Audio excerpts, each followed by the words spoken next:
Hi guys, এফালে দেখিছেনে আমাৰ খুৰাহঁতে মানে পুৰা নাৰিকল গুচোৱাত ব্যস্ত। আৰু খুৰাই মানে ধুনীয়াকৈ মুখৰ লগত দাঁতৰ লগত মানে গুচাব পাৰে। আৰু ইফালে পুৰা ৰেডি কৰি আছে গুচাবৰ কাৰণে। ইফালে বাৰু ভণ্টিয়ে বেলেগে গুচাই আছে। খুৰাই মানে যোৱাকালিও গুচাইছে মুখৰ লগত। সেয়েহে খুৰীদেৱে আজি ক'লে, আজি কিয় নাৰিকল নুগুচাই নেকি? সেইকাৰণে আকৌ আজিও মানে গুচাবলৈ এয়া লৈছে। ধুনীয়াকৈ পুৰা ৰেডি কৰি লৈছে। দাঁতত কিবা সোমাইছে চাগে। আকৌ এটাই নহয় বাৰু, 2-3-4টামান হ'বই চাগে গুচোৱা মুখৰ লগতে। আৰু ইফালে দেখিছে খুব ধুনীয়াকৈ গুচাইছে। আমি কিন্তু নোৱাৰিমেই চাগে।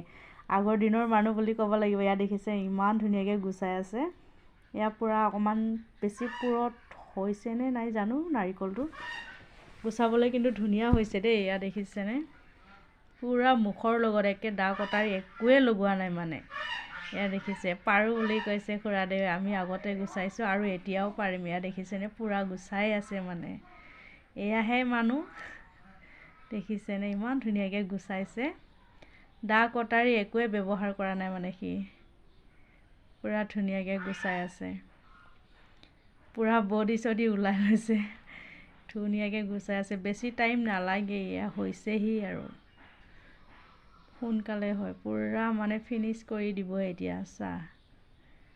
চাফাই হৈ আহিছে লাহে লাহে। সেয়া হ'লেই চাগে, অকণমানহে বাকী।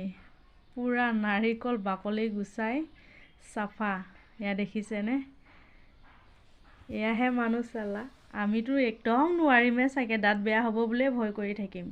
তেওঁ দাঁতৰ কথা মানে চিন্তা কৰাই নাই। ইমান ধুনীয়াকৈ ইয়াক গুচাই মেলি ৰেডি, দেখিছেনে?